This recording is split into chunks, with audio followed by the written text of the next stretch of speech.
If you come to think your door is closed, it's because there's a bigger one over here.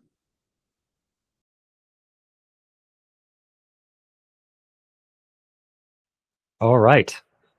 We are live. Welcome back to the Ocóyái podcast. And today I have Kent Ferguson. I'm so excited to talk to you, man. You and I have exchanged a lot of emails, spoken over the phone a couple times, but this is the first time we've been able to meet face to face. Well, virtually, at least. And I'm really excited to learn more about you and your path and your extreme amount of experience, not only in indigenous and tribal wisdom, but also studies under various teachers. So the floor is yours, man. Whatever you want to start off with, a story, an explanation. Where do you want to start? Wow. I was counting on you, actually. We're in trouble already. Yeah. Scottie, okay, here, I'll take the ball for a bit and tell you that, as you know, but maybe others watching this, I'm a retired educator. I'm a retired teacher. I live in a straw bale home, next actually to a bunch of Tibetans and within 50 miles of 5 Native American reservations. And pretty much when I was 15, I knew I wanted to be a teacher. So you go to school and you get the degrees and you get a job and you like the kids, but something's missing. And people say, "Oh, it's kids today." I just ate something and it's stuck in my throat. No worries. But yeah, you need to take a break, get some water. I think I'm okay. We've got no we'll rush. see. Anyhow, Scottie, people say, "Oh, kids today," but it wasn't. They were great kids. They were great kids, and yet something's missing. I didn't know what, but something's missing. And said in a faculty meeting, and the wonderful head of the school was asked a question: "Why does this school exist?" I was very interested in the answer. Young man wanting to be a teacher, and he said, "This school exists to get kids into college." And I wasn't opposed to that idea. I'd been to college. You've been to college through the West Point. But I was waiting for more. Okay, that's an introductory remark. Nothing wrong with it. And now let's keep going. And there was nothing. And so I left and I started my own school, which is still going like gangbusters in Santa Barbara, California. But something was still missing, and I didn't know what. So, wanting to find the answer, I went out to Arizona, and I went out to the Hopi Reservation, as it's called, in northern Arizona. And I met with 3 elders, and if you wish, you can come back and ask more about that. But I'm kind of unfolding a story to get our conversation started. Scottie, what I came to strongly believe is, but trying to make it short, what was missing in American, and who knew, maybe global education, was a sense of the sacred. It just wasn't there. And the kids were hungry for it. You could tell. Boy, I might tell a story from the Hopi or a story from something else, and the kids were mesmerized. They were hungry. They wanted that. So, but how really to honestly and earnestly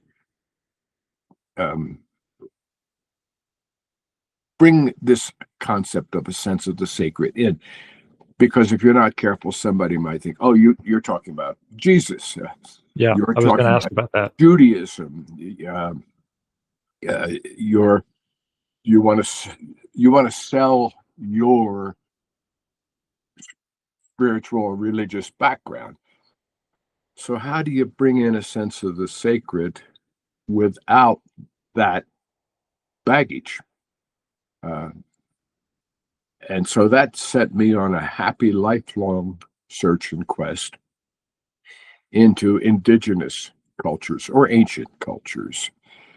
Because I came to see, and especially more as I started living with them. But I mean, here I'm telling you about I was your age, Scottie, around 38, 39, somewhere in there, Although this actually started in the 20s, my 20s, and it's been lifelong, but it really took off about that time. And so I was thrilled to go on my own journey, really thinking, well, I'm helping the kids. That's what I'm doing. I'm a teacher, and I want to bring in the sense of the sacred, and I don't want to sound like I'm Billy Graham, who I admire for his tradition, but you get the point. And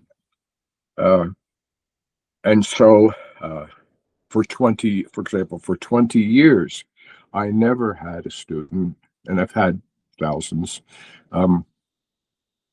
that I didn't personally take out to the American Southwest and take them, drive there, but then bicycle. Because again, trying to bring some ancient ideas back into education. Well, there was the idea, you're well aware of it, I know, about a vision quest, or taking care of your horse and riding across the plains. And so I put thousands of kids and parents on bicycles. And we would ride bicycles through the four corners where I now live, across the country at one point, from put your wheel in the ocean at the Pacific and ride 4,200 miles and put your front wheel in the Atlantic in Yorktown, Virginia. But it wasn't like, you might say, some people would, oh, that sounds like a bicycle trip, which it was part of that. But it was not called a bicycle trip. It was called the rite, R-I-T-E, rite of the wheel. It was an experience, and the highlight was gathering around a fire every night. And honestly, Scottie, because I've had the opportunity to have a wonderful life, but sometimes even like this, I'm asked to do your best talk and tell a story and things. And I can tell you that so many adults at first don't believe me when I say that for 20 some years and more, and in New Zealand as well, even in the rain sometimes, I could gather a group of kids, up 12, 13, 14-year-olds, who had ridden a bike 40 miles that day and had to cook for themselves and set up a tent and gather around a fire and sing and dance, but mostly listen to each other. I got my chance, and I would hold forth and try to tell a story as best I honestly could. And then we would pass around, for example, this was, I don't know if you could see it, Scottie, but this comes from New Zealand, and it's called a toku, but in our language, it's a talking stick. And I know am I going on too long, Scottie? No, there's no rush. Okay. I'd love to let this develop however it develops. All right. Well, I'm jumping around a bit, but That's totally fine. Okay. So I just mentioned about starting a school in Santa Barbara, and I've been connected, Scottie, with over 35 schools in my life. Schools have been my life. You name it, a teacher, headmaster, principal, superintendent, consultant, whatever. But boy, did I feel a pull, right here. Like this stone, by the way, is from New Zealand, special gift, but to New Zealand. I mean, honestly, it almost pulled me across the desk. I was eating yogurt, you might say, yogurt and peanuts, and what's going on? What's going on? I've traveled a lot. I've loved every state in about 35 countries, but I never once thought about going to New Zealand. I mean, I don't know how you got to Colombia, but I got to New Zealand. Same way. I don't remember what I was eating, but I literally felt a pull over years, and it got stronger and stronger the longer I went on without visiting it. Yep, exactly. even as I sit here today talking with you, I can't say I understand that pull. I can say that, I tried to think about, okay, what's going on? I'm not going crazy. I've heard of these kind of things. I haven't experienced it, but I've read a lot. Other people would talk that way once in a while. It really feels real. Hmm. But why? Why would some energy or being or power or cosmic ray or whatever pull me to New Zealand? I thought I've only actually done two things in my life, which is schools, pretty much any angle about that word. Okay. So maybe I'm being pulled to New Zealand to start a school. I could believe that. That would make sense. Or the other thing is, I, like you, have a constantly deepening love and respect for the ancient ways, the ancient traditions.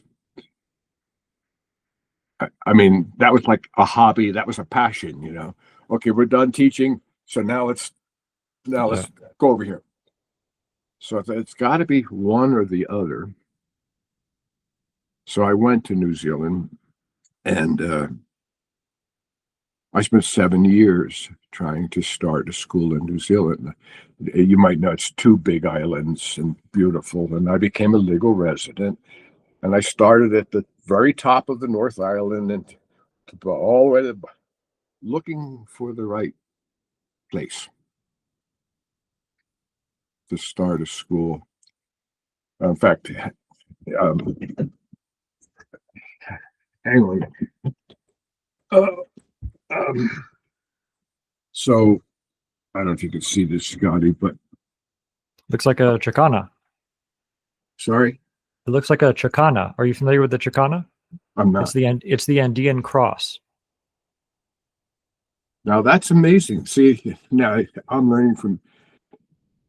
Anyhow, we're jumping around, Scottie, and I'll come back to this in a minute. But yeah, so Well, real quick, and jumping around is fine, by the way. Look at this. This is the Chicana. So there are different versions of it, but this is its basic form. It's the Andean cross that talks a lot about the directions. Let me see if I can pull this up. So like the moment you pull that image up, it seemed to me that there were some similarities. It's I believe it's Incan in origin. I could be wrong. But yeah, it's very, very deep in symbology. yes. Well, I'm going to come back to that, but I couldn't find it. I couldn't find it. Meaning, 7 years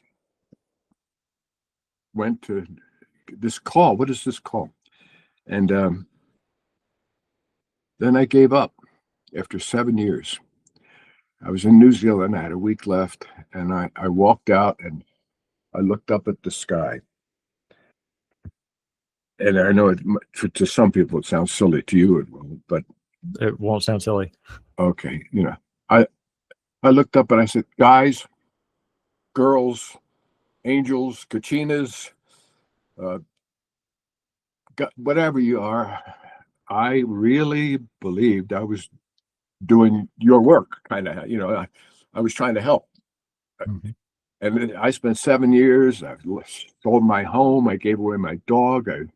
I gave up my high-paying, wonderful, successful job, and it's not coming together. And I'm giving up.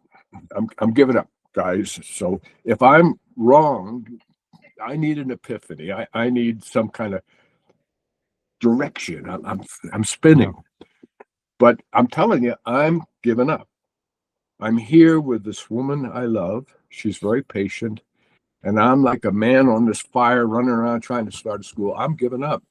I'm going to spend my final week here in New Zealand just being a tourist. I'm just, it's a nice country, and I'm going to share it with her. And that's it. And I'll never be back. This is my last week in this country that I've come to love. I got an email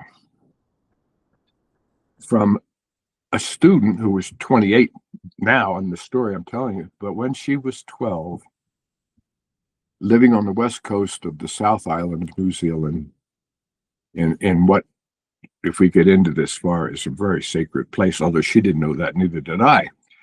But her mother and father, through magic, had purchased 1,000 acres on the west coast of the South Island. And she said, okay, but she was 12 years old, came to my school, was homesick. After a semester, we planted a tree in her honor. She went home. She's 12. Now I'm telling you the story when she's 28. And I get an email from a 28-year-old woman that I haven't seen since she was 12. And she says, Kent, please come to the West Coast. I'm head of school now, Kent. I have a school in the West Coast. Please come see it there. Wow. Yeah. So, okay. I grabbed my beloved partner and toss her in the car. And I'll get out, and we're going to go over the Alps, as they're called, or the Southern Alps, and visit Dita is her name. So go there. She has a lovely school, lovely kids. I love schools. I love her. She'd do a great job. But she says, Kent, the real reason I had you come here is I want you to meet my parents. Please drive 30 kilometers up the coast to a place called Gentle Annie and meet my parents. So drive up, meet Phil and Atkins and his wife, and wonderful people. And just like I'm doing with you, Scottie, now, the way you meet somebody, you've asked a question, and Kent's launched, 45 minutes, I'll start a school, and this, that, the other. And finally, I slow down and say, well, Phil and Ellen, thanks for giving me this 45 minutes. And I loved your daughter, and her school's great. And this place you own is incredible, with 3 miles of its own beach, 3 miles of the Monocahooley River flowing down, where my boys could take their clothes off except the boxer shorts, wade out in waist-deep water, and they're in their bare hands catch enough fish to feed the school for 3 days. So I said, Phil and Ellen, thanks. I just shared my dream. What's your dream? Now, I don't know about you, Scottie. I really identify with you. I feel like you're a brother in your own way. I really feel that way. But I've asked a lot of people that question. I've shared with you my vision. I've shared with you what's yours, and I'm surprised most people don't have one. That surprises me. I just grew up thinking I got a vision of what I'd like to do. You got a vision of what, so does that person. It's not true. Well, anyhow, for them, it was true. And it was their turn to launch. And they said, well, Kent, we've loved our land. And they told me how they got there. What a beautiful story. And they had 4 children, and they raised them, and they homeschooled them. But that's why they sent one of their daughters to my school in Santa Barbara, to let her see America and open up, and fit into a dominant Western culture instead of this beautiful, idyllic spot isolated on the coast of Southern Ireland. And they said, but we've always wanted to serve. We've always wanted this wonderful place that we love. We've tried things. We've tried to make it into a golf course. We tried to raise tomatoes.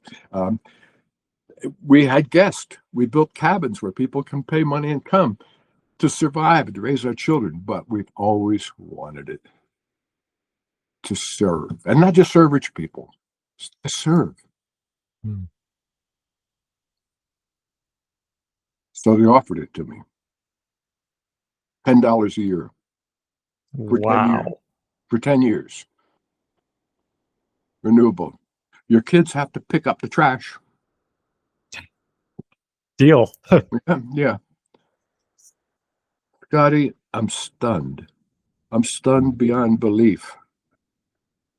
I'm almost shaking. I believe in magic, but even for a guy that believes in magic, this was offered 1,000 acres with 3 miles of a beach for $10 a year. Now, not to own it, mind you, but but to use it. So I grabbed, her name was Gwendolyn, and tossed her in the car. And I saw a coffee shop down the road. Just drive down, and Gwendolyn just let me unload and drink coffee and tell you what just happened. So I'm down. I'm almost shaking, Scottie, and now it's time to pay. And so I walk up to the cash register, and small little coffee shop on the West Coast. There's not many people on the West Coast. So I'm waiting to pay for my coffee, and there's a poster behind where the young girl's going to collect the money. So she's busy, only one, waitress, all that. There's a poster on the wall behind it, and it says, "Oh, 3 men are speaking tomorrow in Nelson, New Zealand." So I look at it, the first guy, an old man with beard, says, "Hamish Miller." And I go, "Hamish Miller? I had a spiritual teacher that asked me to read the books of Hamish Miller. Hamish Miller is he's now dead, is the world's greatest dowser. He has dowsed the ley lines of Europe. He found what's called the Michael line and the Mary line. And then the next one down, it's Gary Cook. Gary Cook, he wrote books. He wrote books about the ancient people. I have read his book." And the third one was a man that if you and I keep talking, you're going to hear the name more. The legendary storyteller of New Zealand, nationally known, the suffering he went through to be initiated by the Waitaha people. Oh, my Lord, Barry Brailsford. And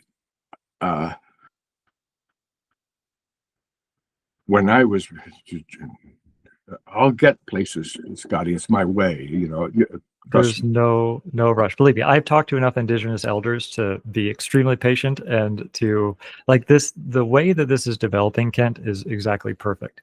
Okay. There's no time limit on this, and you let it flow as it flows. Like this is magic unfolding, like a story of magic unfolding real time. Yes, we don't need to rush it. So, Scottie, before I went to New Zealand, I'm jumping backwards now, but excited to go to New Zealand, believing I'm being called, wanting to start a school, and respecting elders like you do from different traditions. I'm not a Tibetan Buddhist, but I've been with His Holiness 9 times, and he gave my school an audience. It's a lovely thing. So the Tibetans know that, just like the native people, okay, this guy would show you some respect. Yeah. So they came in and said, "You need to go to Ventura, California to meet this Sanderson Sims, one of the final students from the architect Frank Lloyd Wright." So, yes, sir, I'll go to Ventura and I meet this Sanderson Sims. He's still alive, in a coffee shop. And for 45 minutes, Scottie, I do what I do, like what I'm doing right now. "Oh, hello, how are you? And I have at a school in New Zealand, and da-da-da." Boring as far as he's I'm guessing this is before the invention of the elevator pitch. Yeah. Well, he's half drunk, and he's looking out the window at the girls in the miniskirts because it's a college town. So after 45 minutes, I have no idea why I'm here. I'm boring this man. It's kind of a bust, win some, lose some. So I got up and I said, well, thank you, Sanderson, for your time, and have a good day. And I get up and I walk to the door, and all of a sudden he jumps up and he goes, "But you're supposed to know something." And Scottie, I'm stunned. So like a little boy, I grab a napkin and a pen, and I sit down again, but it's a totally different conversation. I say, "Sanderson, what is it I'm supposed to know about?" He says, "You're supposed to know about the Waitaha." And as soon as he says the name, something goes up my spine. It's just, and I'm stunned. And how do you spell Waitaha? Which, by the way, Hopi, one translation of that word, they're my neighbors, people of peace. Waitaha, one translation in the South Pacific, people of peace. So he tells me about how, although it was the official history is that here's these islands down there and nobody knows about them. And maybe 800 or 900 years ago, some Maori people from other islands get on these beautiful big, called wakas, in the boats, and they discover New Zealand. And then the Maori become the first human beings on New Zealand. And that's the official story. That's what, if you were a student in New Zealand, in learning your history, that's what you'd be told. And this tribe settled here, and this tribe settled there. But the Waitaha say that they were 1,000 years before that. And they had 300 different tribes that for 1,000 years lived in peace. And among other things, so much, had a love affair, you might say, with the water. And they actually identified they could drink water from this river and it would be different. I mean, you and I would then go to the next river and drink it, water's water. But to them, there was a real energy and power to each water. Well, anyhow, back to Sanderson, he's telling me about the Waitaha. Why is water in the language Waitaha? He says that there's an elder that they trust. His name's Barry Brailsford. And they've asked him to tell their story, like you're trying to do, Scottie. And so Barry, who's called by the Queen of England, this man is one of the greatest teachers of the British Commonwealth. And this man has it made. This man's a college teacher. This man's written 15 books. This man's married, has a lovely home, 3 children. Gone. Retirement gone, fired, divorced. He now lives in a shed up on the North Island with his remarkable partner, Krishla. He gives everything. And they tell him stories and they sing songs. And at first he's a college professor sitting there, okay, you've asked me to write a book about you people. So tell me, here, I'm ready to go. And they go on and on and on. And he asks questions. And, he's still coming from the society you and I were raised in, although he's very open. He's very smart. But I mean, a little bit, he doesn't say it this way, but many people would. Hey, time is money. Can you speed this up? Can you speed this? We're trying to write a book here. And they explained that they had been taught songs. And the answers to his questions were in the songs. But they had to carefully go through the whole song to get to what he would think was the answer to his question. Now, but so he, being polite, he says, well, yeah, isn't there some other way? And then one of them says, well, there actually is another way. It's a bit quicker and quick. Oh, good, let's do that. And he says, yeah, the other way only takes 3 days. Yeah. So he writes a book. I have it here. If you want, I'll show it to you. It's called The Song of Waitaha. Only 2,500 copies ever made. He's released all rights on it. Causes tremendous controversy because it's like your country, my country, our country. If all of a sudden somebody says that my ancestors were here 1,000 years before you even know about it, well, that changes everything. So you want to know your ancestors weren't, and that's what cost him so much. But anyhow, he's on this poster. So I grab what Wendell and these 3 men, I know their names. I've read their book, not Barry's yet, but I've read the books, and this guy, they're legends.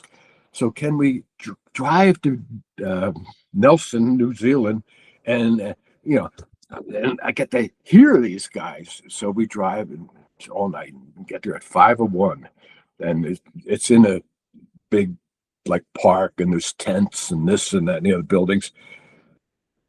The poster said it's going to start at 1.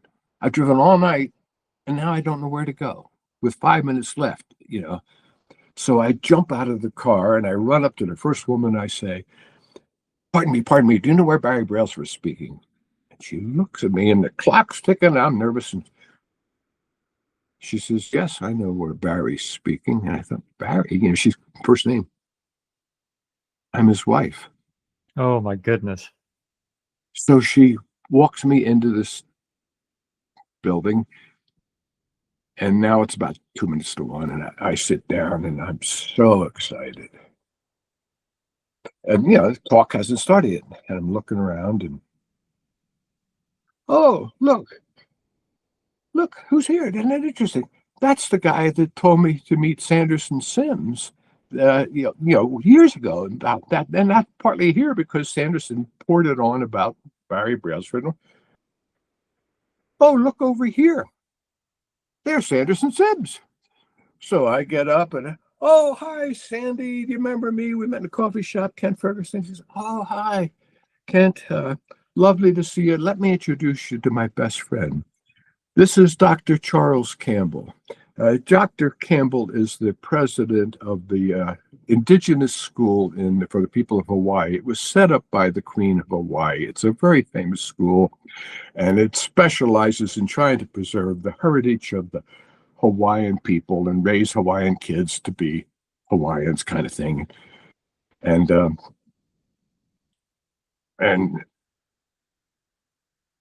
I'm really just high, Scottie. Not on anything. I can imagine. Okay, so I do something that I don't think I've ever done before. But I go, oh, hi, Charles, but I don't like you already. I'm fooling around. And he looks at me kind of stunned, and then he gets it. Oh, this guy's clowning. And he's going to clown. Oh, Kent, we could have gone to the pub and had a beer and been best of friends. Why don't you like me already? Now I'm starting to come down, and I want to show you something.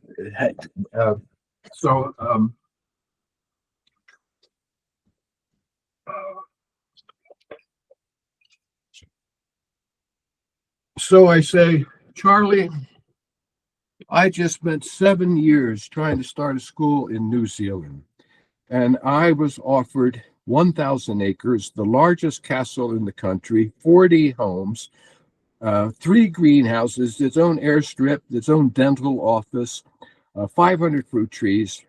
And I had tried to start a school there at Campbell Park, New Zealand, and it didn't work. So, Charlie, right now, I don't like anything called Campbell. I'm still kind of clowning around. Now he gets serious. He says, Kent, are you trying to start a school in New Zealand? Charlie's trying to start a school in New Zealand. I wrote the book, 7 years, blah, blah, blah, sold my house, drive this, that, and the other, and gave up. He says, I know a school for sale. I said, Charlie, you're down here fly fishing, according to your friend Sanderson. And here I am, a man on fire, doing nothing else but trying to find a place for the school of the future. How do you know about a school? And he says, well, it's an esoteric school. It's a spiritually oriented school.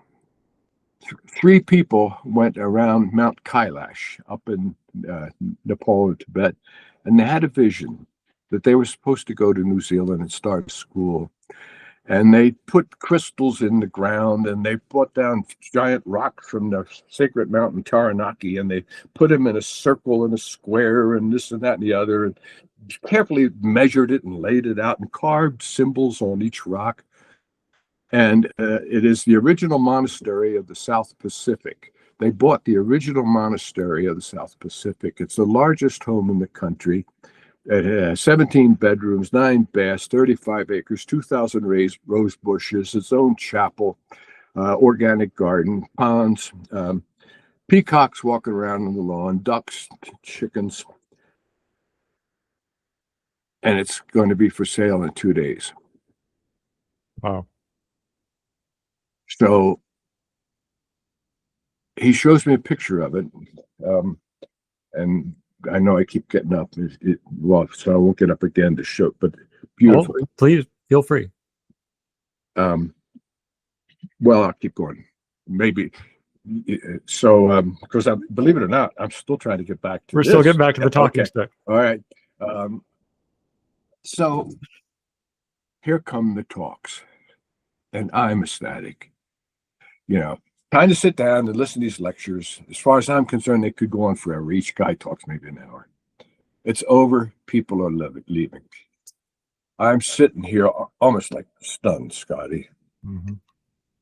And Gary Cook, who's now dead, comes up and he puts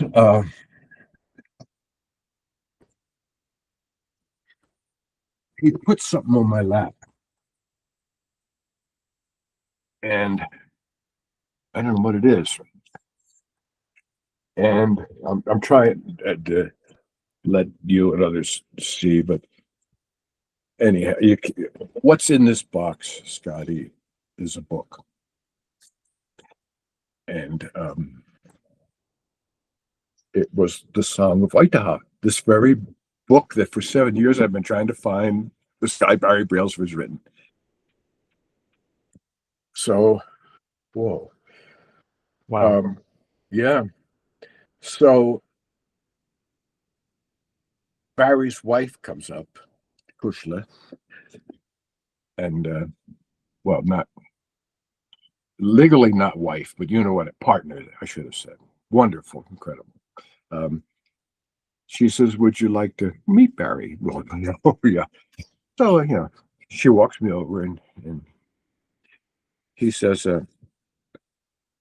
could you come by tomorrow? Now, I had planned to fly out. My time was done. My dream of starting a school, working 7 years, selling my house, lost my shirt. But here this elder says, can you come by tomorrow?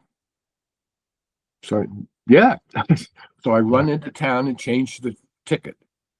But I had the book that I'm supposed to return. So that night, Wendell and I still joke about this because we got along pretty well. She's now married to a Tibetan Lama at a center in Virginia.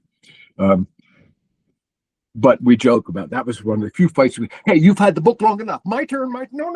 I'm not done the chapter yet. This kind of back and forth about this beautiful book, full of songs and stories.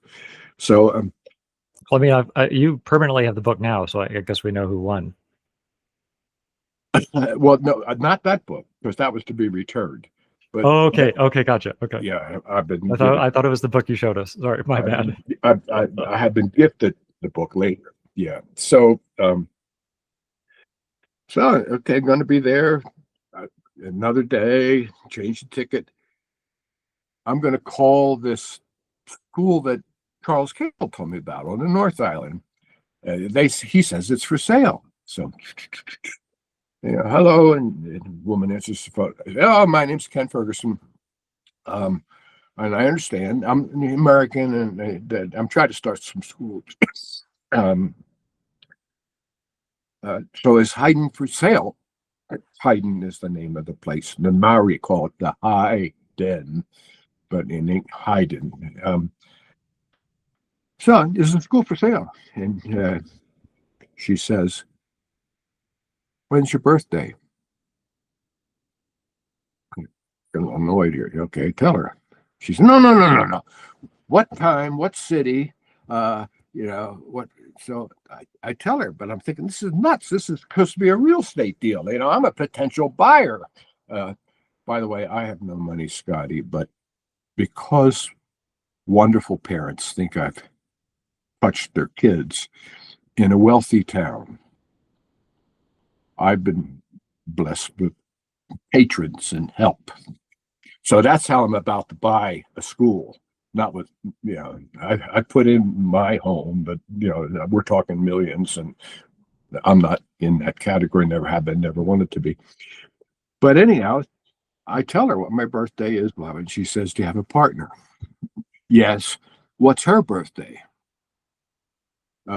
Then she says, do you have any kind of spiritual religious backing? I said, well, I've been a theosophist and a Quaker for most of my life, and Wendell in here is a practicing Buddhist.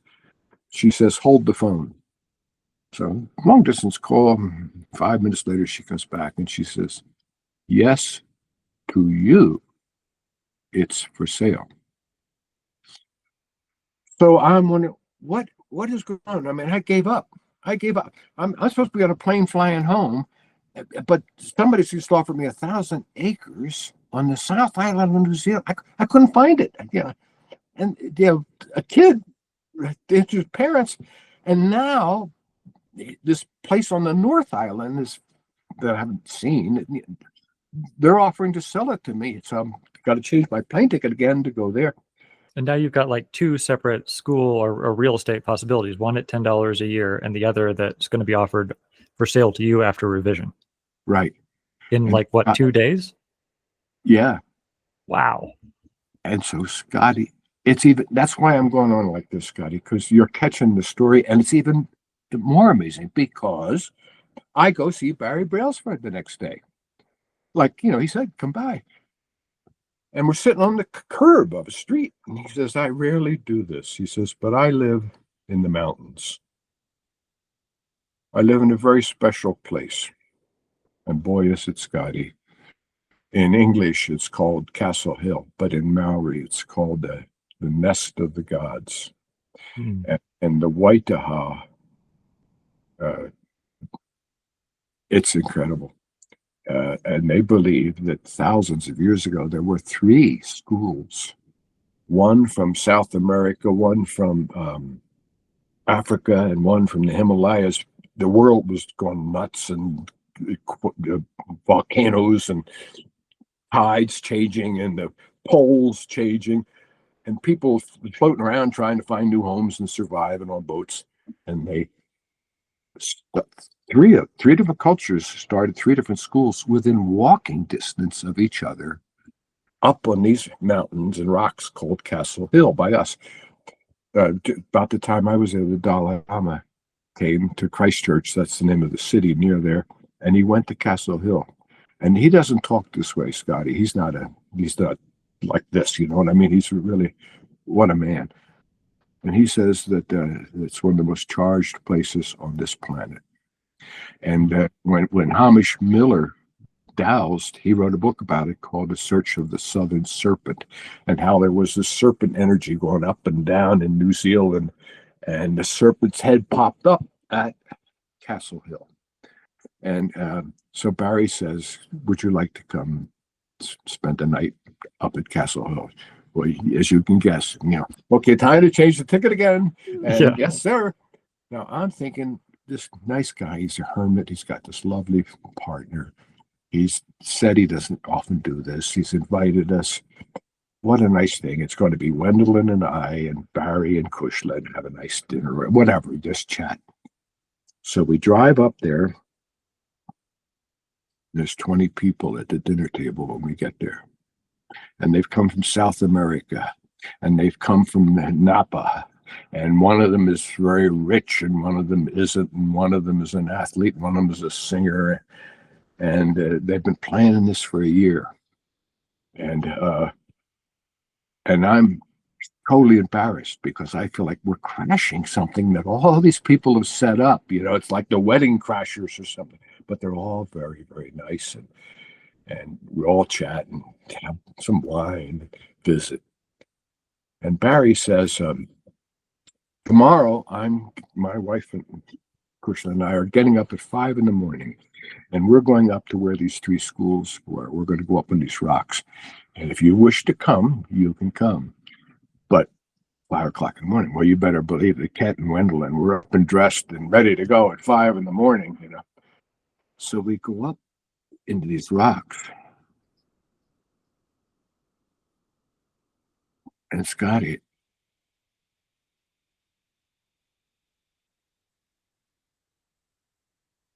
I make an announcement.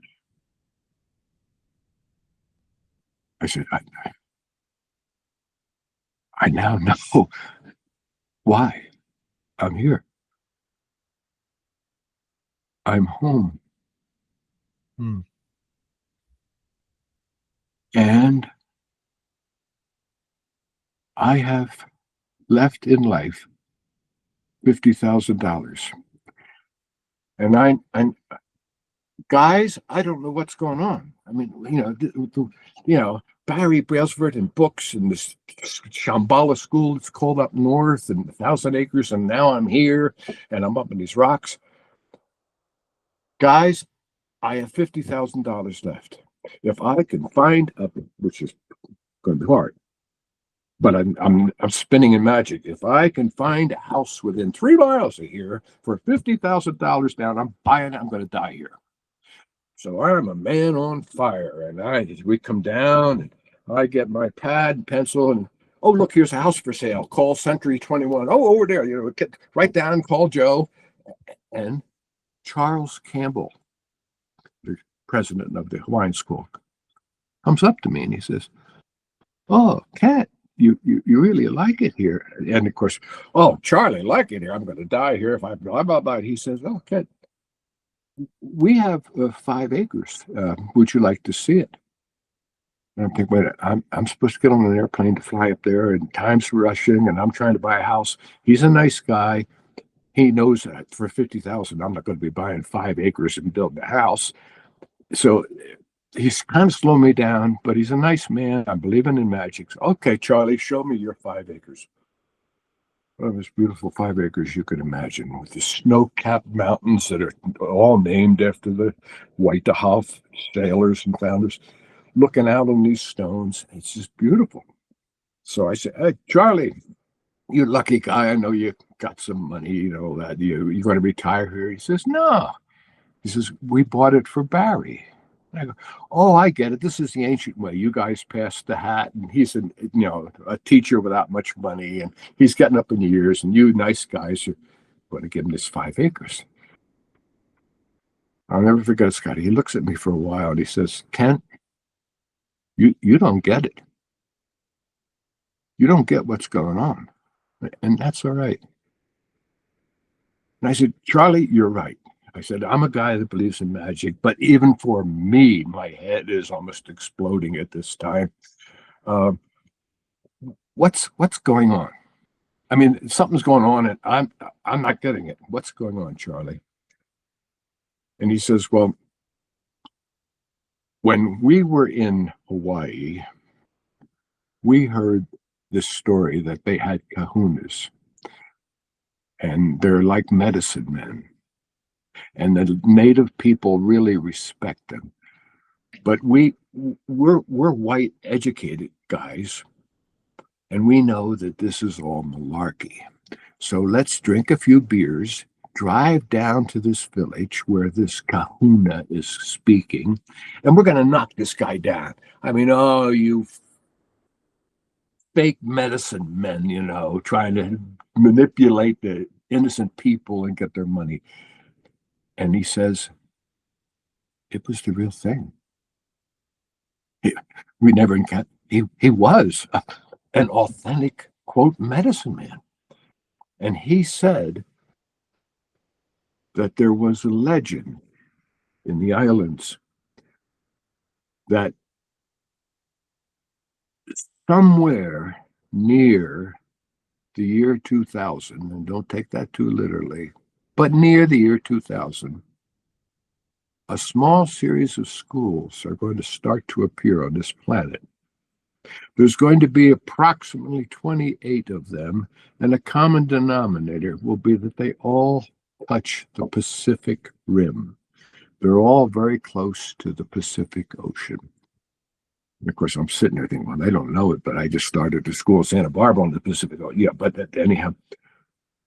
And so that really struck us. But now we come to New Zealand, and we hear there's this Barry Brailsford guy, and he's kind of like a medicine man. Oh, we're going to knock him down, back to, he's the real thing too. And what he says, he doesn't know what we just heard in Hawaii. He's not from Hawaii. He's never been to Hawaii. And he says there's a Waitaha legend that somewhere around the year 2000, when the stars are doing this and that and the other, a small series of schools are going to start. And they're going to be like mom and pop schools at first, 4 or 5 people. But if they root, they're going to,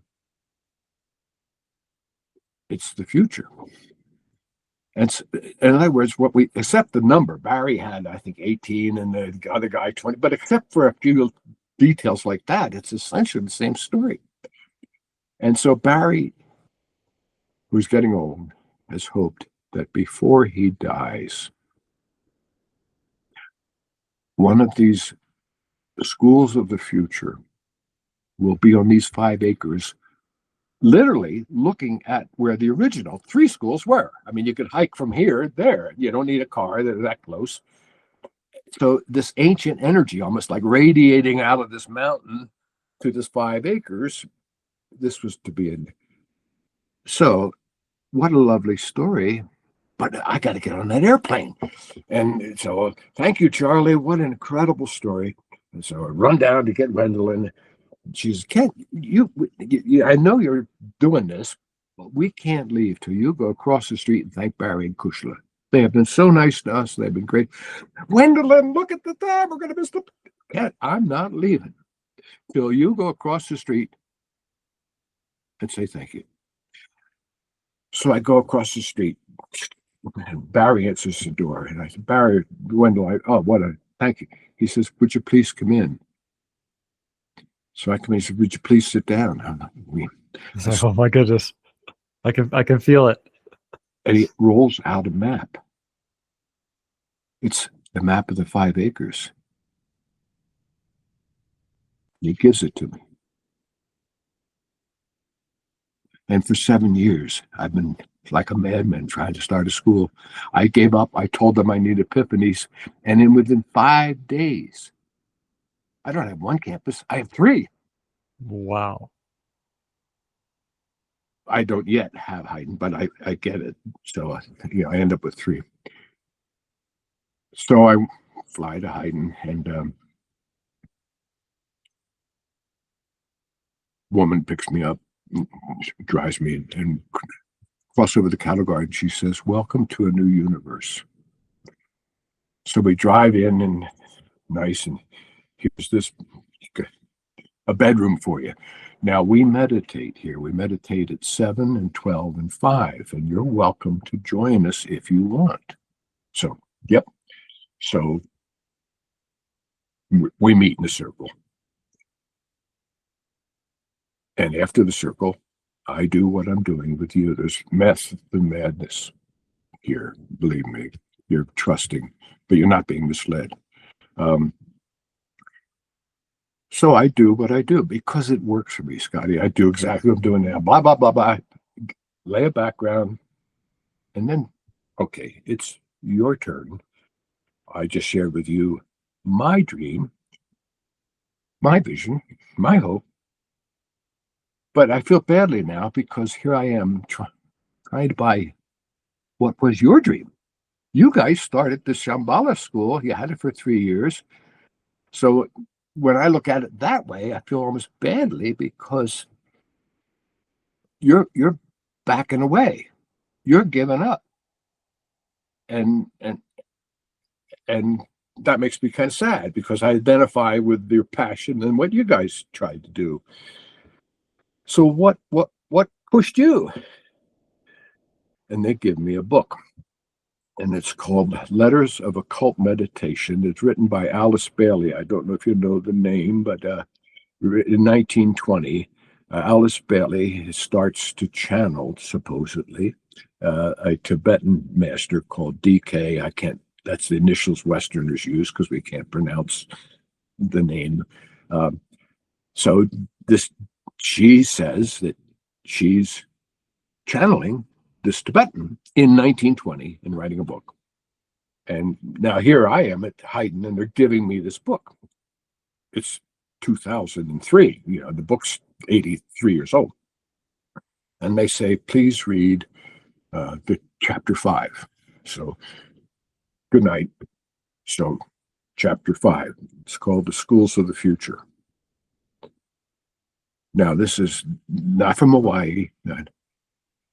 So Alice Bailey says, you don't take this, well, she says, DK says, don't take this like verbatim, but we are planting a seeds here.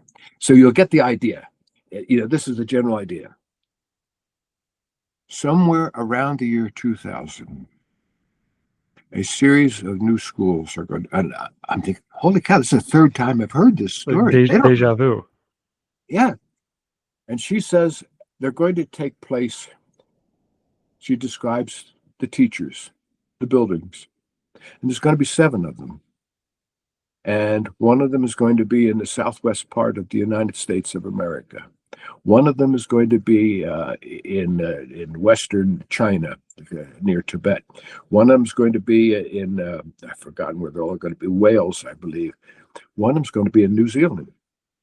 And she says, now, these are all going to be small mom and pop floundering schools, but if they root, they're going to lead to 7 much larger schools. And she names where they'll be. One, for example, on the coast of California. That later on in South America.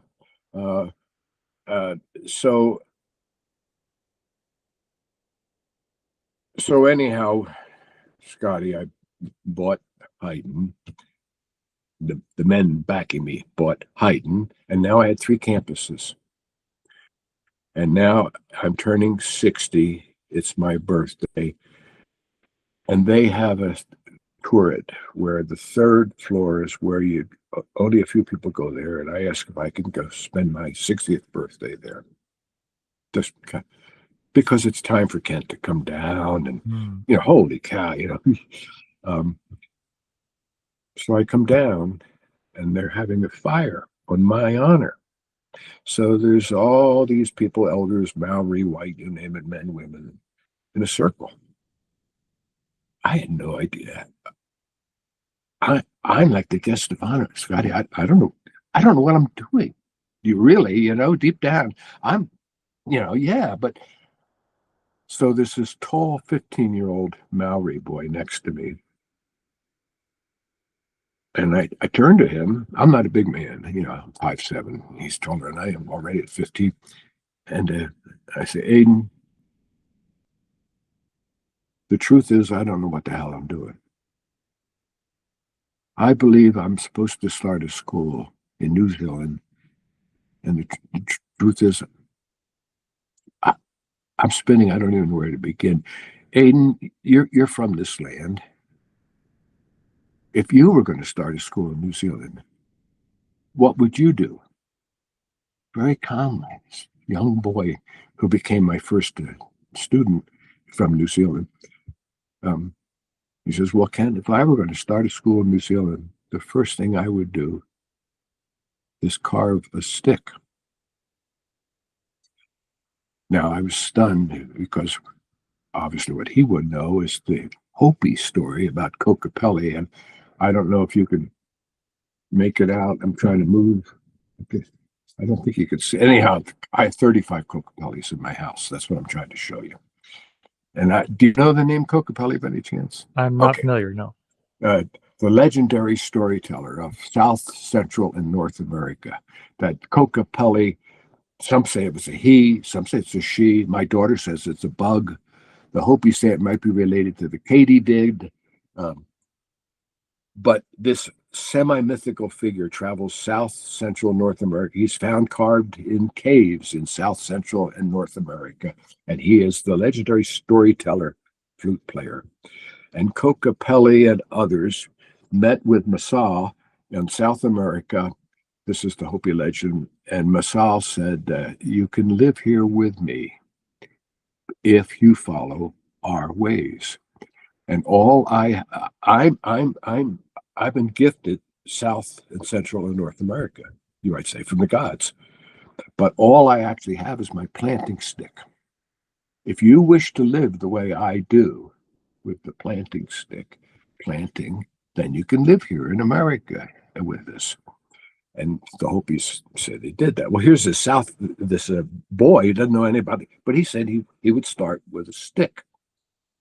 So his tuition to the school, he taught carving, and he carved this toku, which has been passed around 3 different continents. And all kinds of kids, Indian kids, native kids, white kids, Western kids, Maori kids, Jewish kids, Chinese kids, Tibetans have held this toku toku. Recently, his school was started in Carpenter, California, with this stick. I call it a stick toku toku. So the abalone's carved here. It's the eye of God, and you notice how that it's like they're all connected. But God is crying, says the boy carving it, because we're messing up, you know. So he carves down, and it gets down to here. And of course I say, I'm trying to be polite, you know, but this looks a little bit like a spear. Spear. And he says, actually, this is, take your choice. This is a spear or the tongue or a heart. Which I don't know if you can make it out, Scottie, but I'm trying to go fast here and show a whole lot of stuff. But this is a special stone called the Panamo, the stone of love. And if it's gifted in a certain way in New Zealand, you're not allowed to theoretically take these things out of New Zealand. But I have it near my heart, along with, where is it? I can find it. There's another one somewhere under my shirt. So Scottie, I started the school and told you a lot. Didn't work out because I, in some ways, was trying to do what you're doing, and I really admire you for it. And as you know, trying to start something in a different country, with the skin we have, language we have, money which we don't have, and it's hard. It's really hard. And I hope what happened to me doesn't happen to you, because I really went for it, Scottie. And I lost my way. And all of a sudden, I'm spending more time trying to think about, how do I promote this? How do I find the money to pay the bills? How do I reach out? You understand that every question I just raised is an important one. You got to deal with it. But the trouble is, they can start to consume you. Oh, you know, man. yeah, wait a minute, let's have less of this and more people. And more people paying tuition or something like that, or less government confusion. So I closed it, and eventually left. And I was going to then spend the rest of my life near the Grand Canyon, because I love the American Southwest. I found what's called an earth ship. You and I have been talking about some like alternate, and you know about Michael Reynolds, who invented them he's in New Zealand, in New Mexico. Anyhow, okay, I find it 49,000. I have 50. So okay, I'm going to buy this and spend the rest of my life within 10 miles of the American Grand Canyon. The realtor's with me. He showed me the place. He says, okay, let's drive to my office in Williams, Arizona. We'll fill out the paperwork, and in a half hour, you'll be able to spend the rest of your life as a hermit there. So he's got his car. I'm in my car, following him to his office. And my cell phone rings. And, hello. What? Who? Strange accent. Hardly can hear. Who? What? Who? So it's a Tibetan Lama. They refer to them also as tokus, and he's also a Rinpoche. Well, now the Tibetans knew that I would, like the Native Americans, like the Hopi, like the Zuni and the Akama and the Laguna that live near me. They know that I'm like, sympathetic, interested, supportive, not critical. But why is he calling me in Arizona? And he asked me to buy 15 acres in the Zuni Mountains of New Mexico. Never heard of them. Never once in my life thought I'd live in New Mexico. Never occurred to me. So, Rinpoche, how much? 18,000. Well, I think, well, 15 acres up in the mountains somewhere, and then it's in my reality, because that would still leave me enough to try to build something simple. So I'm still on the phone, but Rinpoche, you know I like you guys, but you know I'm not a card-carrying Tibetan Buddhist. You know that. I'm sure you have some kind of students with, it's not, in America, that's not that big of money for an adult if they really care for it. Why are you calling me? I'm not a member of your group. And I'll never forget it, Scott. He says, I don't know who the we was. He says, we think you would be a sympathetic neighbor. And so, well, what, Rinpoche, why you? Well, I was just given the 20 acres next to this 15. And I have some ideas about a school on my 20. But your 15 is surrounded by a national forest. And, this 20 could walk across your 15 to get into thousands of acres of forest. But if the wrong guy owns it, they might say, you can't come across my 15 acres. So he's explained this is why he wants me to buy it. So I bought it. And couldn't find it. So my daughter, who, by the way, went to the only Tibetan Buddhist school in America called Naropa up in Boulder, Colorado, but she drives me down. I'm trying to find my land, Oh, here it is. And there's Tibetan monks in robes in what are my trees. You know what I mean? Like physically in the trees? Yeah. Grown men, older than you, Scottie, with the big robes. What? So I get out of the car and I want to be a nice fellow, but at this point, the only thing on this planet that I own, I can't afford a car. I can't afford a cell phone. People that give me a cell phone. I've lost my computer.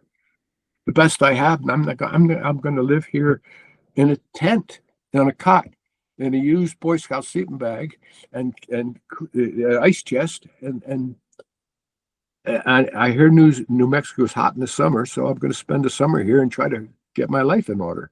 I've shot my wad. I was so successful, and now I don't have $300 to my name. So I get out there. Hi, guys. My name is Kent, and they say, "Oh, hi, Kent. We've heard about you." Guys, what are you doing in the trees? Oh, we're hanging prayer flags.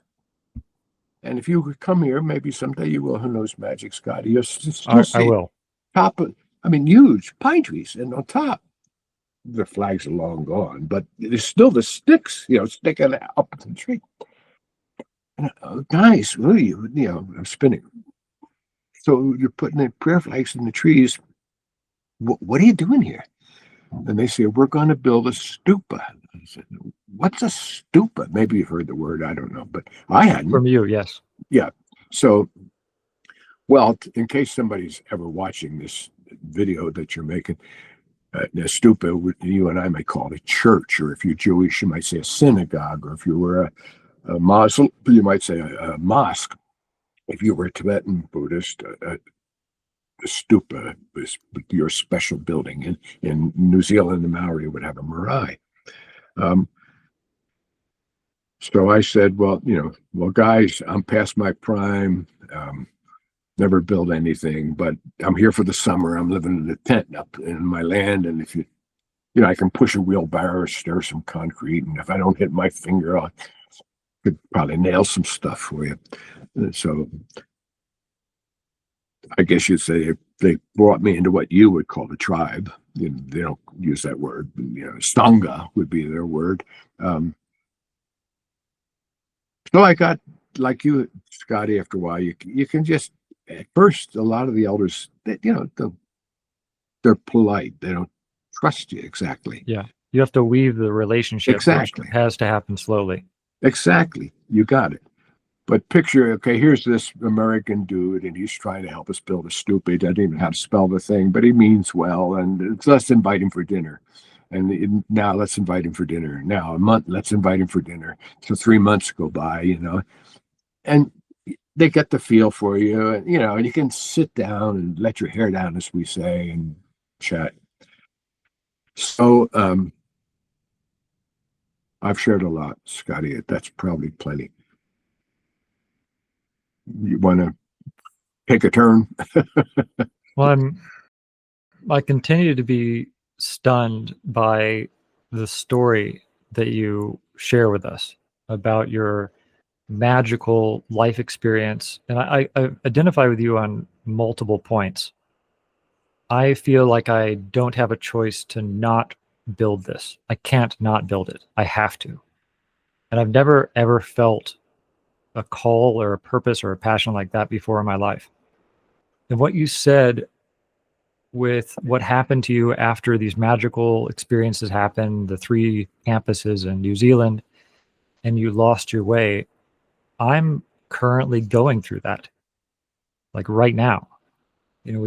I've been very successful most of the time, and some of the times not very successful. And the businesses that I've created and online sales and corporate world. And so now I spent all of my money on building the physical community of Ocóyái. And I'm at the point now where I'm like, well, should I go get a job and keep running this on the side? Is like, I'm kind of at that I need a sign point. And I've been there a couple of times. So when you say like looking up to the sky and saying like, I'm doing what I think you're telling me to do, but I don't see it yet. Can you send me a sign? I've had multiple of those points as well. I was working a remote sales job last part of last year, and I was hating it. My heart wasn't in it. This wasn't where my passion lay. And the spirit or the universe or God said, just quit and go all in. You sure? Because I got a lot of debts and not a whole lot of money coming in. Just do it. Okay. So I call the job, I quit, I hang up the phone, and I just kind of lay back and I'm talking to Aleha, my wife. And I was like, babe, it's going to be okay. I have no idea how it's going to be okay, but I'm just going to trust here. I'm trust falling into the universe. And it was an hour later that someone that was on our email list for many months and had actually unsubscribed, she found one of our old emails and she gave me a call. She said, Scottie, I'm ready to learn. Where do I sign up? Like an hour after that call. And so that's the thing that I'm holding on to. But as you know, that's the way they work, Scottie. Yeah, they work. Now, I guess I'm also very worried about losing my way because bills come in, the elders need to be supported. I have to honor my obligations. And it's a very difficult thing to do. And I find myself sometimes worrying more about, okay, should I be doing sales calls, or how are the ads doing? Or, okay, there are a lot of people in the free group, but there's crickets. Like, are people getting use out of it? It's a very complex range of emotions. So I guess my question for you, hearing that, would be, how do I not lose my way? And I can hear you on my earphones, but I need to get my charger so my laptop doesn't die. That would be awful. I'll be right back, but I can do it. Now, Scottie, you're not there, but you said you had earphones. Can you hear me right now? I guess you can't. So I'm going to wait. Yes, I can hear you, but I've got my microphone plugged up in a different place, so I couldn't respond. Well, I really, as you can guess, I can identify with what you said. Let me tell you at least 2 stories, Scott. That's the way I do it. And can you hear me? I wouldn't expect anything less. All right. So first, about the money. I wanted to start a school, not to be a big shot, not for money, but I need money, Mm-hmm. And so I get on the computer. Now, I have run schools, so I do understand the budget, and you need this and you need that. You need a faculty, and you got to have food and insurance and all that. So I make a big list. I've done in this exoteric world, I've done that, 50 times. Some in the Excel spreadsheet, and I'm having fun because I like spreadsheets. So, all right, here's the column, and I've done this before, and for this amount of money, I need this and this and this, and I need this many teachers, and I need to pay them. And then there's, maybe Social Security. I got to add that in there, and so I'm comfortable, and I lay out this thing, spreadsheet. So I fill in all the formulas and all the projections for 10 years, and so, okay, if I had this many students and I did this and I got this kind of money, year one and year two. So then it's all laid out. It's taken me days. I push the final button, which is going to fill in everything. So I push the button and the computer goes wild. And what it tells me is that if this works, in 10 years, I will be a millionaire. Now, in my entire life, I had never once had the desire, even thought about it. I'm sort of a middle-class American. I'm very happy. So, but oh wow, look at the screen. And I know my business. These numbers are accurate. I mean, I didn't just make these things up. This is based on, and boy, in 10 years, my children are going to be so proud of me, Scottie, because in 10 years, their dad, this guy with dreams and magic, he's going to be, and Gwendolyn, she's younger than me. And if I die, I'm leaving her a school and this large building called Hayden and $1 million. And Scottie, right about the same time, because I had been flying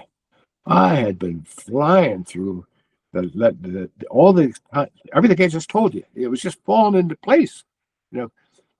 Hi, how are you? Here's 1,000 acres. Hi, how are you? Here's 5. Hi, how are you? Here's a school. It was like it was falling into place. But now I am going to be a millionaire. Yeah. It was like I stepped into molasses. The old the fly who lands somewhere and all of a sudden can hardly pull, whereas before. So that was a big lesson. Now, I do start the school, which, by the way, never financially worked out. That's how, I lost $488,000. And a friend of mine lost $1 million in this effort. But I'm getting it going, and I've kind of lost my way. And I sort of know it. So I said, guys, the school I had in Santa Barbara is so successful. I mean, it's even today. I mean, dang, but you wouldn't believe it. But so, guys, when I started that school, I was asked to give a talk, and they did. And I said, okay, here's a bunch of hundreds of wealthy parents, and you want me to talk? What do you want me to talk about? We want you to talk about your vision. I was 38, your age. I'm not sure I have it, So I spoke, and if you're interested later, I can tell you what I said, which wasn't much. But I used a symbol, a triangle with a circle around it. And my talk was about that. And that night, I went to bed and I had a dream, and I heard a voice. And the voice basically said, I've heard the voice many times since. Basically, as you know, they can plug in to your reality. Like the way they might phrase something to you is not the way they would phrase it to me, which is not the way they phrase it to that lovely woman you interviewed yesterday, and so on. Mm-hmm. But for me, they said they were kind of not bad for your first try. Maybe not perfect, but you gave it a good shot. Not bad. So therefore, we're going to give you one more piece. this has been going on my whole life. It's never like, here's the final deal. It's Yeah, you're trusted with different levels of abundance to make sure that you can steward it wisely. Yeah. They said, it's not a triangle. It's a double triangle with one facing up and one facing down. And they explained why, and male and female, and many, many symbols. So, so this, I'm looking around. So this school in Santa Barbara has a symbol, and it's called the diamond in the circle. That is my lifelong symbol. It hangs downstairs. A mother made it for me. And so the reason I'm telling you that is because now I'm in New Zealand, and now I'm trying to start a school like you. But I said, guys, when I did it last time, you gave me a symbol, and I understood it, and I could talk about it and explain what I'm trying to do. Just look at my symbol. You had like 20 minutes. I could fill you in on the school and what it means. And if you want more, if you're not interested, you leave. But I didn't have to go on for 2 hours. I had a symbol. I could explain it, and you get the point. Guys, here I am in New Zealand. I need a symbol.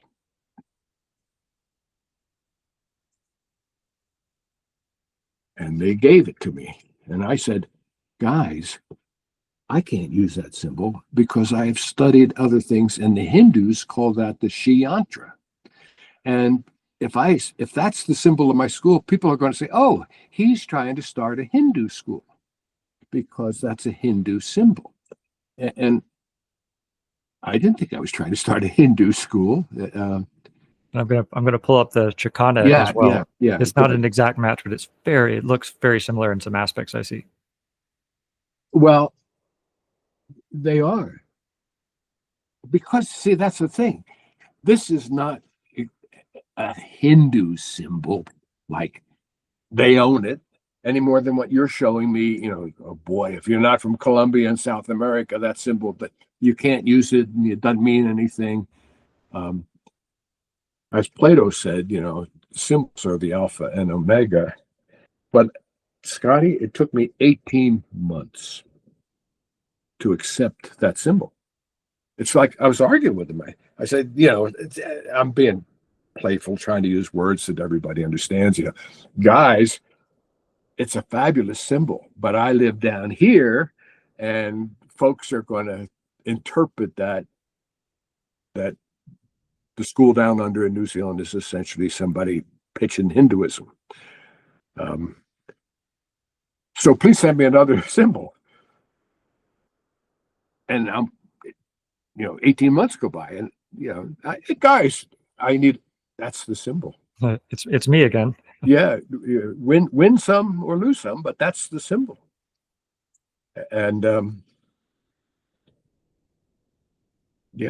ironically, you'd be interested that if you ever do visit, you've already heard I live in this small straw bale home, but most everything here is a gift in the home. And downstairs, there's a woman, her name was Morning Star. She took on a Native American name. She was from Australia, and she made a drum, an American Indian drum, and painted that symbol at my request on it, and it's hanging downstairs. Wow. And if you ever want, I'll send you pictures, Please do. All right, well, you'll be fascinated. Okay, so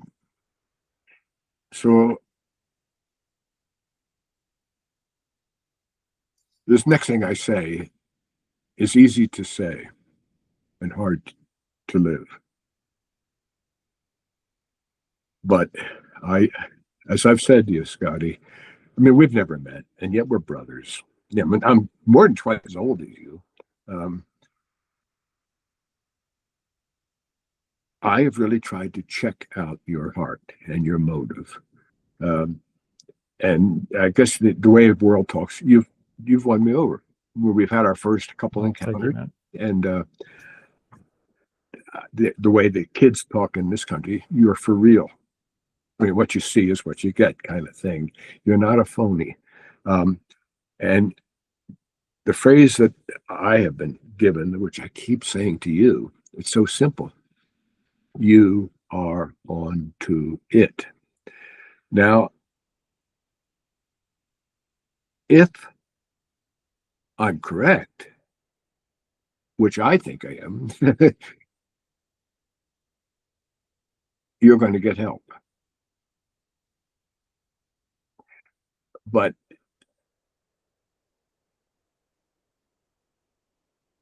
I've had so many blessings, Scottie. I've had over 140 teachers, and I've really tried to learn as best I could. And what I'm hopefully respectfully, but jokingly, because of the guys, girls, Kachinas, Devas up there, they're very, very busy. Very busy. I'm assuming you can still hear me. Yep. And they always seem to wait, as near as I can tell, to the last minute. Had to let one of my guides in. Oh, I have 3 of them. Hello. Yeah. Yeah. I found one I live way in backcountry, and driving home one day, little puppy has been abandoned. And now it's downstairs, has a great life, lots of good food and love. Yeah. My daughter is a dog whisperer, and she makes her living, a very financially successful living, up in Boulder, Colorado, with dogs. She has 30 of them. Wow. Yeah. Yeah, my son has dogs too. So, Scottie, what happens is you sit on the edge of the seat and you feel like, boy, in a week I'm going to be down for the count. Yeah, I've shot my wad, to put it bluntly. And then something happens. Like your story, almost gave up an hour later. Somebody that seems to be the way they do it. Yeah, it feels like a test, a series of sequential tests that get harder, trying to push you to the point of how deeply do you truly believe in this. And there are 2 main things that I repeat in my head that keep me going when things are really looking dark. The first is the first ever ceremony of ayahuasca we did in our land. As soon as we built the Maloka, we brought up one of our elders from the Siona tribe in between Colombia and Ecuador. And after the ceremony in the morning, he was sitting around sharing with us all, and everybody, paying rapt attention, obviously, because when the elder speaks, this conversation goes away. And he says, I saw in my visions that this place was full of people, like all the way on the second level, down on the stairs, hammocks full, people around the fire. And the message was, you're going to do great things, and this will be full of people. And the second thing, because I so much appreciate you calling me a brother, I look at you as more of a teacher and an elder and as a guide. Your emails to me at the bottom, just keep going. That means so much to me. And those are the anchors that I use to, as long as I hold the path and I don't step off to the left or to the right, if I don't, because this happened to me last month. I launched the school. I am quite good at Facebook ads. And for the first time ever, I had launched ads, a dollar spent on ads, and it got me $6 in clients. I was making a positive return on what I was putting into Facebook. And that went on for a month. I said, yes, I made it. Kind of like you said, I'm going to be a millionaire.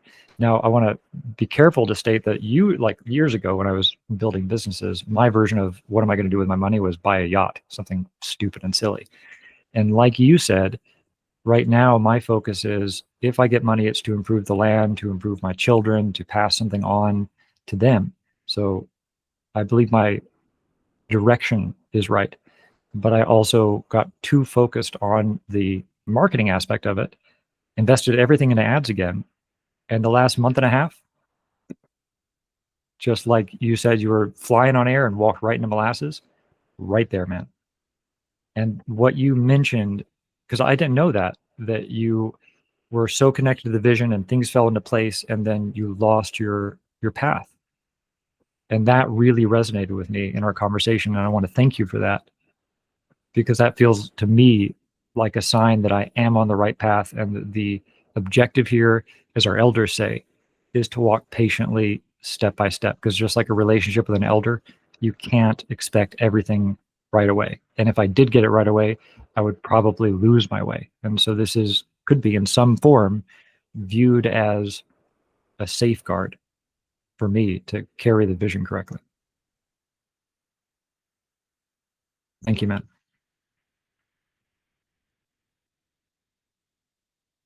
Ooh.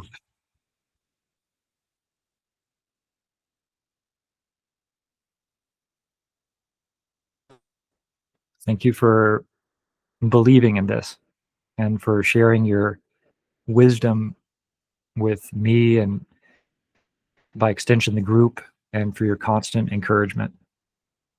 I'm kind of like, I could let it go on longer.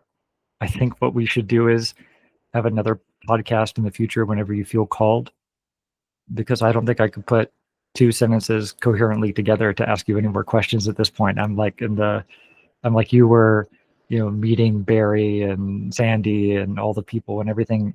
Messages are coming and confirmation is coming. And I want to sit with that for a little bit.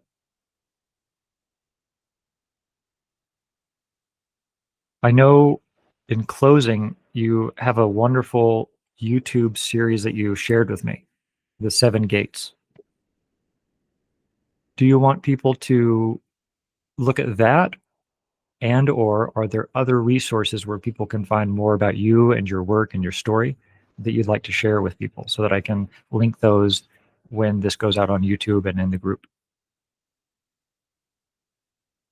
Well, um,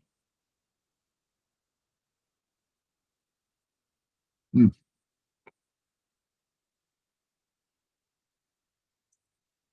Scott, I strongly believe that I might have mentioned that something, and something good, whatever you think the word good, not something bad, something good wants to be born. I believe that what I have tried to do in my life and what you are trying to do in yours, and we're not alone. At about the same time and age as well, Yeah, yeah. interestingly. I think something wants to be born, and I fumble for words, but I think I would say that for a spiritual school. And I have to be careful with both those words, but Yeah. that's what I'm saying. And I believe you're onto it. I believe something it's bigger than us, um, because it's all over the world. There's things going on in Greece. There's things going on in Tibet. There's things going on in Syria. There's things going on in South America. Things are going on in Lake Titicaca. Um, Big things there. Portals. Um, so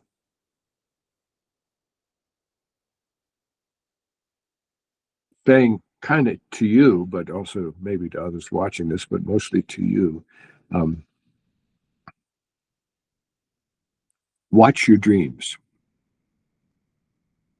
Uh,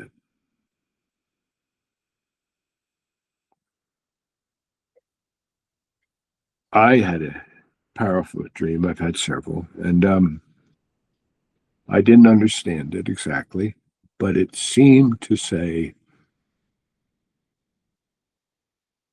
this is a special land. This is a special place.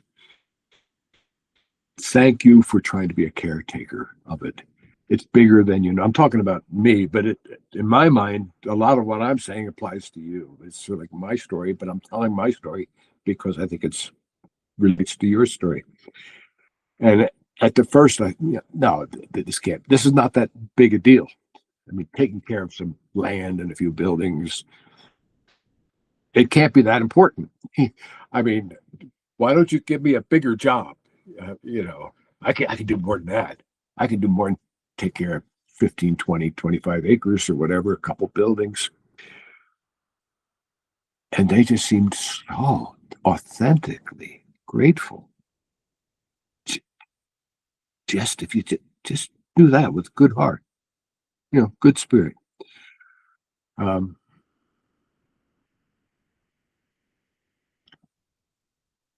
And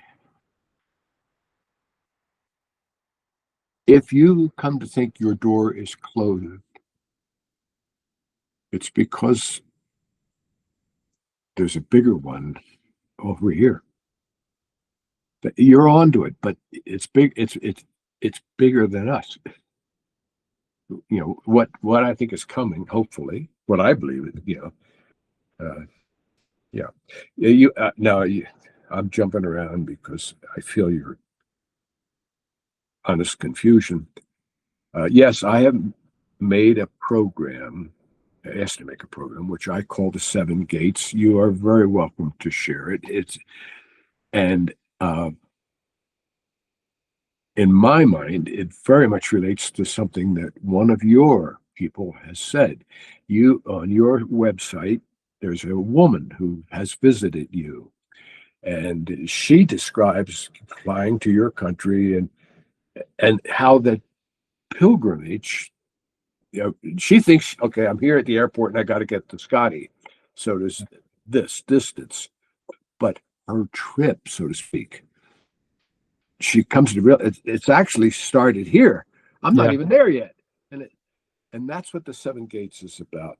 So that the people who come here, if they choose to come here, by the time they get here, so to speak, they've already got the background. They can kind of jump in. This is a very ancient area, native peoples. Yeah. And Scottie, kind of what I think happened to you. Out of the blue, there's a woman, elderly woman, never had children, who for 1 year studied with an elder and other people in a community about ayahuasca. And after, which, by the way, for anybody watching this, I've never done that. I don't think I ever will, but I do believe there's still time. Yes. There's still time. You're onto it, because the way you're presenting even that, it's like you keep saying in your Facebook things, this is not like a hallucinogenic drug to take on a weekend. This is part of a medicine that's understood in a larger ancient way. It's an entire way of life. Exactly. And in that way, again, you're onto it. But I was telling you about this woman, and so she kind of straight-laced American, but she takes the ayahuasca, and now 30 years later, gives me $45,000 to build some really simple one-room cabins. So that's the kind of thing that's going to probably pop up for you. I wouldn't be at all surprised. Yeah. Thank you, man. Thank you so very much for this conversation. I didn't think I could be shocked beyond our first initial phone call or two, which was kind of a very similar feeling, but it's even better being able to see your face and connect with you to the extent that's possible through technology. I will tell you that at some point in the future, hopefully the near future, we'll see, but my wife Aleha and I will come and visit you at your land so that we can spend some time in person. I would really love that. You're both of you. And by the way, others who feel, we're going on longer, but Scottie, anybody watching this, you just used the word call. And on your website, there's I think it's called the introductory lesson, and it says orientation and this and that and the other, and what is ayahuasca and all, down. And there's a beautiful, it's simple. I mean, it takes 2 minutes for anybody watching this to read. It's on your website about the call. And you feel the call. I feel the call. There may be others feeling the call. And yeah, this is big. I feel that too. Yeah, this is big. It's beyond the point where I can carry it alone, which is why I've reached out for help. We're building a team. We've got wonderful people coming in and supporting us. And one thing that was really interesting that also touches on a point that you mentioned earlier about dreams is that wonderful people like Vanessa Bright, who I interviewed on the podcast, came in and she actually messaged me. She said, "Hey, how can I help? I want to be involved. How can I help?" And she's been an initial extremely important community member, welcoming people, volunteering her time to do so. And you mentioned pay attention to your dreams. Well, an interesting thing is I don't remember my dreams at all, like maybe 2 or 3 times in my life. I have even in the ayahuasca, most people see visions. I have a different type of vision. But yesterday she made a post about dreams and I commented on it. I said, "Hey, I don't see my dreams." Like, it's very common. Here is the procedure of how to do it. And I'm actually last night, started working on that so that I can start to wake that part of me up.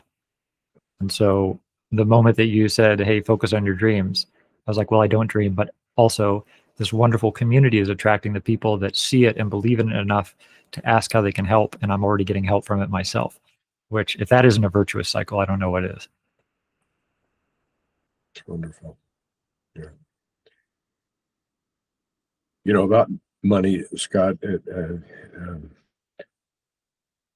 so I had many wonderful teachers, and the one I'm now referring to is from India. He's now dead.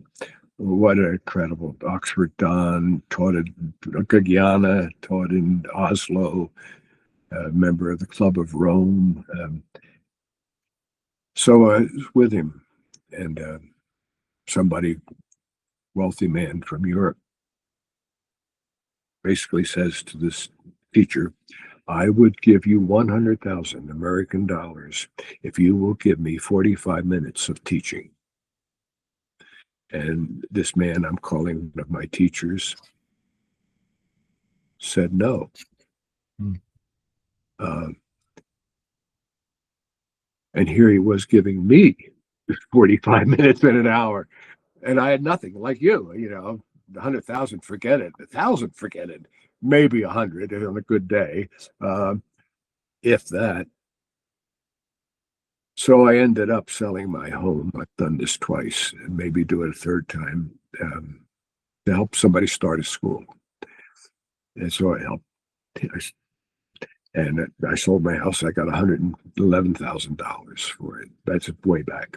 And, Interesting in terms of numerology. yeah. And I gave it, like you, with good heart.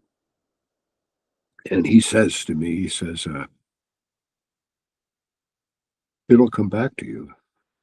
I actually didn't like that. I said, that's not why I gave it. Please, that wasn't part of the idea. Oh, I hope I get something in return. I mean, I believe in it, still do. And he said, yes. He said, and he admired that, actually. He said, but it will. And so I told you how at one point in my life, I shot my wad. I was 65 years old. I had $300 to my name. And my parents at age 95 passed. Great people. And they left me $110,000. So in other words, the point is which is why I could buy 20 acres and with 30 people build this. I have 12 buildings here now. And I'm just telling these stories because I have a hunch that someday you'll have similar stories and you'll be telling. I'm sure I will. Yeah, somebody. Sorry if I'm going on too long, but you touched okay. Me. Okay. I mean, technically, you do have the talking stick. I do have, yes, I do. Yeah. But this is supposed to pass around. You know that. And by the way, when you don't have it, you can't talk. Oh, rats. I've been guilty of that, like, for the last almost 2 hours. Well, no, I can't pass it to you. That's the problem. Yeah. Well, Okay, Scotty, I think, do you want to wrap it up? Let's wrap it up, man. Thank you so Okay. much for being here. I'm eagerly looking forward to your next email or phone call, or in the future when you feel called, let me know, and I'd love to hop on and do this again. And I'll continue to update with how we progress and advance and put the focus on community and ancestral wisdom. And what excites me most of all, I think, is just like your design that you were given for your school, just like the Chicana and the other, there are similarities across all of these ancient practices and knowledge. And more than anything else, that's what I nerd out about. I want to find those and connect people. And thank you for seeing that and for trusting me. Appreciate it very much. You are on to it. Namaste. Namaste, my friend. Thank you so much. And I will see you later. See you around. Not sure how to. Amazing, brother. I already stopped the recording. Thank you so much, man. All right, Scotty. I hope that wasn't. We're not recording now, right? Nope, we're not recording. Okay. I hope that wasn't too much for you. No, not at all. It was. I think it's the perfect thing. And what I wanted to do with this was develop this naturally. As you saw, it flowed. And I think that just like me, I have a story, many stories as well. And unless you have the ability to sit down and let those develop the way that they naturally must flow, it's very difficult to have a complete picture of who the person is or what they're building or what their vision is. There are many people that come in and think that we're an ayahuasca retreat center. Hey, where can I take a ceremony? Yeah. You can't. We don't offer that. Yeah. Because like your benefactor's old teacher, it's so easy to sell out. So I've just said, we're not doing ceremonies at all. That's not how we're going to make our money, maybe later in the future, when and if I get the signal. And this is useful on two fronts. For people that are coming in to understand the bigger tapestry of what they're building and connecting to something, because they come in and they say, oh, I want to find other people like me because I want to improve my life, or I want to study a little bit, but they don't exactly know what they're studying. And so these longer form ways of sharing information are absolutely critical for that. And I think it was perfect. Good. You know, one thing others in similar situations to you do, like I think of Mahatma Gandhi, but there's others. So at some point, the reality is you need more financial backing. But if we've already just discussed this, if you get too much into that, it weakens you, it weakens vision, you draw suspicion. Oh, his real motive is he's trying to fatten his wallet with all this nice spiritual talk. So yet you do need some money. So what do? And what many do, I'd almost say with a smile, it's almost like it's in the industry, they find someone else who understands their vision, supports it, but in a certain way, they're a little more crass, and they can ask for money. And the thing is, they're not asking for them. Like if you ask somebody, well, Scotty would like money, but if somebody else asks, it's not for them, but they're asking for you. But it's cleaner. You're not part of the request officially. Everybody, it's going to support what you're talking about. But like that school in Santa Barbara I mentioned, it was, and that's why they asked me to take it over. It was going to die. And one reason, among others, is that every time they got together, the person who has, let's call it your position, who's trying to start a school, every time a crowd comes, there's a pitch for money. And so they don't come because they're kind of embarrassed. They feel badly. They don't have it, or they do have it, but they don't want to give it. So I just made a rule that, okay, twice a year, we're going to ask for money, and that's it. And just know that's going to happen, and only twice. And then the rest of it, we're talking about, we're on the fly. We're on the move. We're doing stuff. And twice a year, we'll say, we sure could use some help. Gandhi had this English woman with her, and I think her name was Mirabai. And once she said, "You guys will never know how much money it takes to keep that guy in rags." Yeah. So, yeah. Well, the good news is that I'm in a position to keep going. Like I've sort of hunkered down and dug my trench, so to speak. So I've got military retirement that covers well, and we've also got a small amount of monthly recurring revenue from the students that we have now. So my retirement plus the monthly revenue that we have pays for food, rent, all of our elders, which come first, and our community and services. It doesn't leave me much for growth, which is kind of where I kind of start to panic. I was like, well, I could get a job and then just fund that into growth. I can indefinitely last at this level and just do this full time. And that's what I think I just need to do, and trust that the rest will come in time as long as my motivations and focus are correct. Yeah. Yeah. One thing that Indian teacher told me that I referred to, and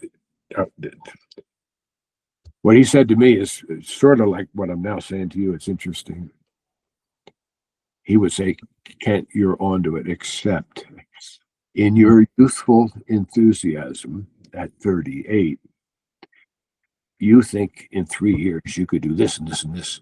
And Kent, you're right, except for that. It's not going to be 3 years, it's going to be 10, which I didn't want to hear. You know, and maybe you don't want to hear, but that's just, you're onto it, but it may not happen as fast as you would like it to, and there'd be reasons for it." Interesting. One thing that, as near as I can tell, Scottie, they do sometimes with people. This may, you're listening, it may fit, it may not fit, but they actually put someone like you in a like a, I know nothing of your physical reality. I mean, like you're building land and you have some land, but you're in a house or whatever you're in. But there's a certain size that's right for that right now. I mean, right now you could handle, pick a number. You could have 8 people or 12 people or 25 people on the internet, but there's a certain, you're kind of bound where you think, like in my case, I was renting facilities and using my garage, and you couldn't squeeze more than 65 people in. You couldn't. So 65 is the magic number. And you reach 65, and eventually, okay, I'll take 68 because I really like it. But that's it. We're not talking 90, we're not talking 65. Well, then, all of a sudden, on a weekend, I'm offered the original monastery of Santa Barbara, California, out of the blue. Half-hour interview with 3 Catholic priests lying in. And then they, don't call us, we'll call you. And 2 months later, I do call them, and, oh, yeah, it's yours. And so now I can go 75, 90, 110, 150, 175. Well, now we can do this and that and the other. Now we can add computers and bands and truck wagons and playing fields and basketball courts and music and kitchens. But it was actually good that for the first 10 or 11 years, we were constrained. We worked out the bugs here, and didn't grow too big. But by the way, this thing I'm now pointing at, which is I'm looking at me, and you're seeing this picture that I'm seeing, right? Because yes. if you see my finger here, I'm trying to show you Kokopelli. Do you see my finger up here? I do. The finger's a little off screen. I'm opening. Okay. Yep. I got it. Yeah, I think now I understand. I've seen that in like there's a company called Kachina House, I think. That would, That's like a southwestern Indian artwork. Got it. yeah. Uh, you might over here, if you can see this. This is the school I had in Santa Barbara. I told you how eventually, to my incredible, when the Dalai Lama received the Nobel Peace Prize, he's a world figure. I've got a small junior high, ragtag kids riding bicycles, and he gave an hour and a half audience to the school. And I brought a refugee into the school to teach art, and he painted me that picture. So if you can see what are you over that far? I can see the left third of it. Okay, well, there's a beautiful. Hopefully, you'll come here, Scott. Now, over here, which probably all you can see, if that is, you see a frame. There's something in a frame.